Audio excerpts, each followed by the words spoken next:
आदर्श शिक्षण संस्थान की ऑनलाइन कक्षा में कक्षा 6ठी के सभी भैया बहनों का एक बार फिर से हार्दिक स्वागत एवं अभिनंदन।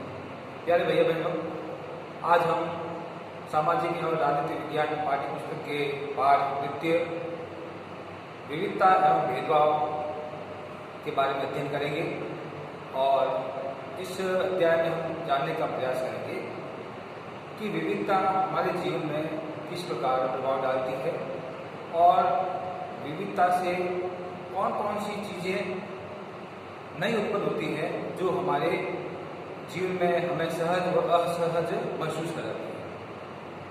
तो इससे पहले हमने प्रथम अध्याय में विविधता क्या है, विविधता किन किन क्षेत्रों में होती है और विविधता के कारण लोग किस प्रकार के अलग अलग कार्य करते हैं। तो विविधता भारत देश के अंदर हम देखते हैं कि हर क्षेत्र में है। हम सभी जानते हैं कि भारत देश में दुनिया के सभी धर्मों का निवास है। हिंदू, मुस्लिम, सिख, ईसाई, यहूदी, पारसी, बौद्ध, जैन, लगभग दुनिया में जो 8 धर्म हैं, ये सभी धर्म भारत के कहीं न कहीं किसी न किसी भाग में पाए जाते हैं। वहाँ पर इन धर्म के लोगों को मानने वाले लोग भारत के किसी न किसी भूभाग में हमको मिल जाएंगे। इसके अलावा भारत देश के अंदर यदि विविधता के अंदर हम भाषाएं देखें तो 1600 से अधिक भाषाएं वो बोली जाती हैं और प्रत्येक क्षेत्र के अंदर कोई न कोई भाषा प्रचलित होती हैं और कई क्षेत्र तो भाषाओं के कारण ही जाने जाते हैं। जैसे गुजरात है वो गुजराती के कारण, बंगाल है बंगाली के कारण, तमिल है तमिलनाडु है तमिल भाषा के कारण। तो इस प्रकार से क्षेत्र विशेष की भाषा के कारण ये राज्य पहचाने जाते हैं। इसके अलावा बहुत सारे नृत्य भी हैं। भारत के अंदर 100 से अधिक ज़्यादा भी नृत्य है। उनमें मुख्यतः कथकली है, भरतनाट्यम है, कुचिपुड़ी है। इसके अलावा कुछ क्षेत्रीय नृत्य भी है, जैसे गुजरात का गरबा है, महाराष्ट्र लावणी है। तो ये कुछ क्षेत्र विशेष के नृत्य भी यहाँ पर अलग अलग भागों में हमें देखने को मिलते हैं। राजस्थान में अपने घूमर है। तो ये विविधता हमारे जीवन में एक महत्वपूर्ण भूमिका रखती है, लेकिन इसमें एक बात यहाँ पर ध्यान देने के लिए है कि जब विविधता कहीं ना कहीं हमारे विचारों से मेल नहीं खाती है या हम देखते हैं कभी न कभी हम किसी ट्रेन में यात्रा करते हैं तो देखते हैं कि किसी डिब्बे के अंदर हमारे पास में जो बैठने वाला आदमी है वो बिल्कुल ही हमसे रंग रूप में, बोलचाल में बिल्कुल अलग है। तो हम थोड़ा असहज हो जाते हैं और उसके साथ में ज़्यादा हम लगाव नहीं रखते हैं, उससे ज़्यादा बातचीत नहीं करते क्योंकि उसकी भाषा अलग है और उसका बातचीत करने का तरीका अलग है। तो हम थोड़ी उससे दूरी बना लेते हैं। तो ये क्यों है? ये विविधता के कारण है। तो इसी प्रकार से जब हम किसी के साथ में विविधता के कारण असहज महसूस करते हैं तो हम उनसे दूरी बना लेते हैं। तो ये कई क्षेत्रों में होता है। तो हम उन्हीं के साथ में उठना बैठना पसंद करते हैं जिनसे हमारे विचार मिलते हैं। तो विविधता कहीं ना कहीं लोगों के बीच में दूरी भी पैदा करती है, कहने का मतलब ये है। इसी के साथ साथ में असहज होना के साथ साथ में कहीं ना कहीं हमारे दिमाग में कुछ पूर्वाग्रह होते हैं और ये विविधता के कारण पूर्वाग्रह पैदा होते हैं। तो हम कई बार कुछ मन के अंदर ऐसी राय या विचार बना के बैठ जाते हैं और उसको सही मानना शुरू कर देते हैं। जैसे कि गांव के लोगों और शहर के लोगों के बीच में अंतर करना। तो गांव के जब लोगों के बारे में बात करते हैं तो हमारे मन के अंदर पहले से ही एक बात बैठी होती है कि गांव के लोग सभ्य नहीं होते हैं, आधुनिक नहीं होते हैं, मेहनती जरूर होते हैं और अनपढ़ होते हैं, गंवार होते हैं। और जब शहर के लोगों की बात आती है तो शहर के लोग पैसा कमाने में ज़्यादा ध्यान देते हैं, फिजूल खर्ची करते हैं, होटल में खाना खाते हैं और थोड़े आधुनिक सोच वाले होते हैं और आलसी भी होते हैं। तो ये हम गांव और शहर के बारे में हमारे दिमाग में पहले से ही बात एक प्रकार से जमी होती है और हम उसको मान कर बैठते हैं। तो ये क्या है? ये इसी को पूर्वाग्रह कहते हैं। जब हम किसी के बारे में पहले से कोई राय बना के बैठ जाते हैं तो ये पूर्वाग्रह होता है। और ज़्यादातर जो पूर्वाग्रह होता है वो होता है नकारात्मक, मतलब उसे नकारात्मक बातें झलकती हैं, उसे नकारात्मक परिणाम आते हैं। क्योंकि जब हम किसी के बिना देखे, किसी को बिना पहचाने, बिना सोचे समझे किसी के बारे में राय बना लेते हैं तो वो नकारात्मक ही होगी। जैसे हम अपनी कक्षा में भी देखते हैं, एक भैया जी ने किसी भैया को शरारत करने पर बुरी तरह उसकी पिटाई की, तो कक्षा के अंदर सभी भैयाओं के मन में ये ख्याल आ जाता है, अरे ये भैया जी तो बहुत ही सख्त हैं और इनसे तो दूर ही रहना चाहिए, और यदि कभी भी हमें भी पीट सकते हैं। तो ये नकारात्मक दिमाग के अंदर बात आ जाती है भैयाओं के अंदर, अरे इसको इतना पीटा है तो हमें भी पीट सकते हैं। लेकिन हम ये नहीं जानने का प्रयास करते तो उस भैया को भैया जी ने पीटा क्यों, उसके पीछे कोई ना कोई कारण होगा। तो ये जो हम किसी के बारे में पूर्वाग्रह बना लेते हैं, ये पूर्वाग्रह हमेशा नकारात्मक होते हैं। और उसी प्रकार से हम देखते हैं कि हम अपने देश के अंदर लड़के और लड़की के बारे में कई प्रकार के पूर्वाग्रह रखते हैं, और लड़के और लड़की के बारे में हमारे देश में सोच अलग अलग है। जब लड़के की बात होती है तो कहते हैं कि लड़का तो लड़के रोते नहीं हैं, लड़के बहुत ही बलशाली शक्तिशाली होते हैं, कहीं पर भी आ जा सकते हैं और उन्हें हर क्षेत्र के अंदर आगे बढ़ने का, पढ़ाई करने का उन्हें अधिकार है।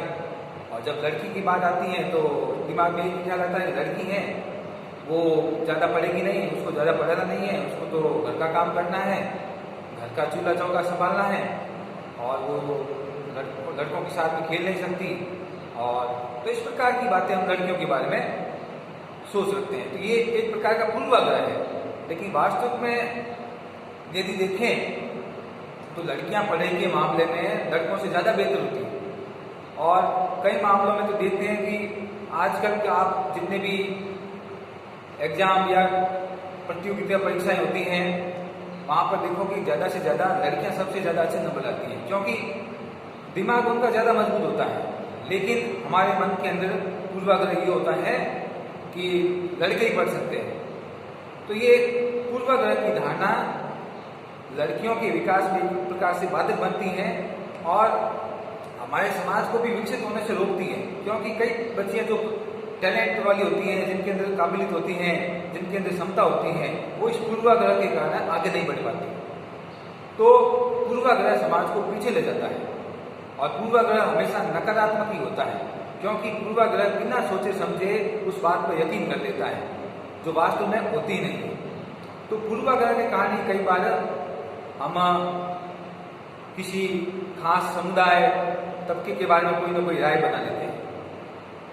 तो अगला जो टॉपिक है वो पढ़ेंगे कि पूर्वाग्रह के कारण ही कुछ धारणाएं लंबे समय तक बनी रहती हैं, और जब कोई धारणा या विचार लंबे समय तक बना रहता है तो वो रूढ़िबद्ध हो जाता है। मतलब बहुत ही लंबे समय तक ये बात चली आ रही है और लोग इसको मान रहे हैं, तो वो बात पक्की हो जाती है और फिर लोग उसको बिना सोचे समझे उसको मानना शुरू कर देते हैं। तो इसको कहते हैं रूढ़िबद्ध धारणा। इस धारणा के तहत हम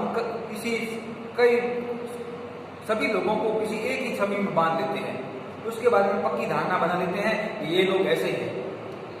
जैसे कि मुस्लिम धर्म के अंदर हम भारत के लोग ये आम धारणा बना लेते हैं कि मुस्लिम धर्म के अंदर लड़कियों को पढ़ाते नहीं हैं और उनको उनसे पढ़ाने से या उनको शिक्षा दिलाने में उनकी रुचि नहीं है।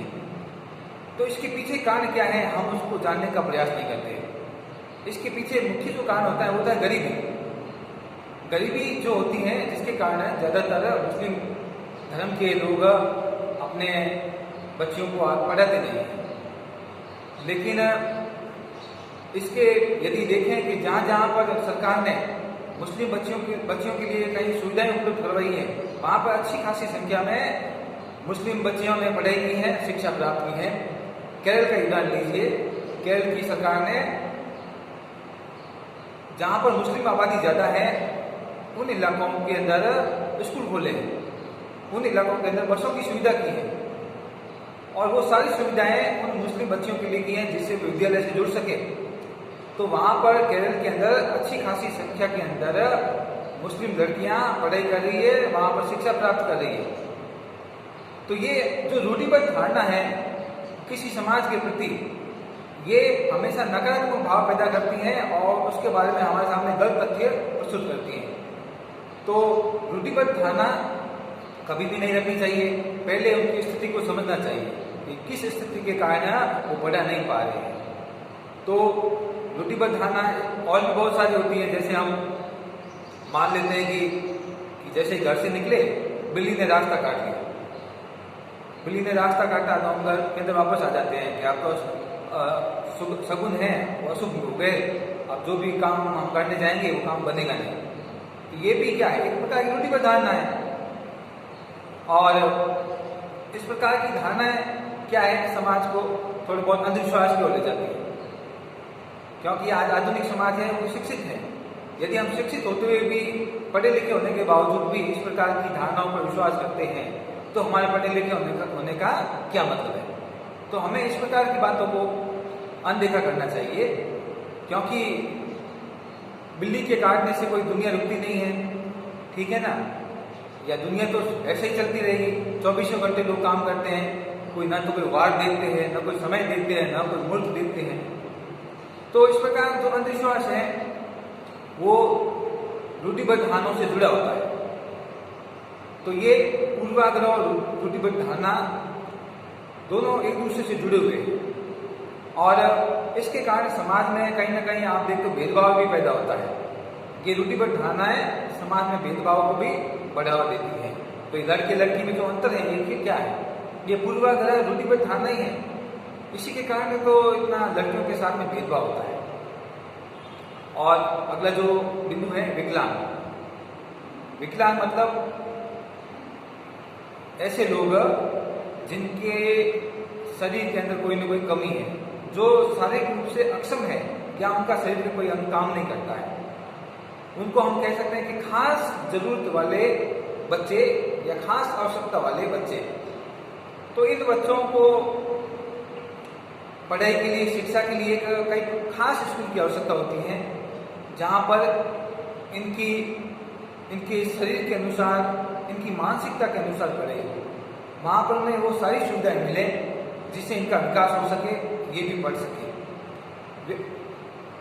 काफी समय से विकलांग शब्द का इस्तेमाल किया जा रहा था, लेकिन अब वर्तमान में विकलांग की जगह दिव्यांग शब्द का इस्तेमाल होता है। अब इनको दिव्यांग कहा जाता है। तो आज हमने जो मुख्य बातें हैं, पूर्वाग्रह है, रूढ़िबद्ध धारणाएं हैं, इसके बारे में पढ़ा और अगले अध्याय में हम जानने का प्रयास करेंगे कि विविधता के कारण या इन पूर्वाग्रहों के कारण समाज में किस प्रकार से भेदभाव को ज्यादा बढ़ावा मिला है। पूर्वाग्रह रूढ़िबद्ध धारणाओं ने समाज में भेदभाव को किस तरह से बढ़ाया है, उसके बारे में अध्ययन करेंगे। तब तक के लिए बहुत बहुत धन्यवाद।